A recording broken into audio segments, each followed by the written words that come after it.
এবার পুরো লিফটের ভিডিও ভালো না লা ঝুড়ি লা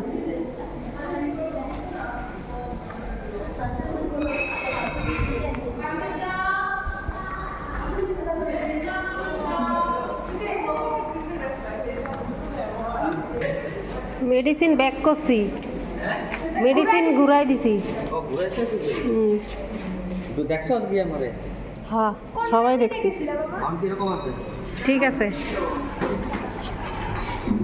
কোনান কি করছে হাতে দিয়ে করছে ডাক্তারের লগে কথা বলছে হ্যাঁ হ্যাঁ দেখাইছে কালকে দিব মনে হচ্ছে বাবু শোন রুটি তুই আর ভাই মিলাম খাবি চাটনিটা এনে দিবি আর এটা থামিয়ে দে ওই যে ওই সাইডে বইয়া চেয়ারে খেয়াল দিতে হ্যাঁ কি যাবে কি ওটা তারপর চিপস খেয়ে দিবি আর এটাতে আমি ধুবো বাসন খুবলা খাওয়াই আমি না আমি খাওয়াই ও ও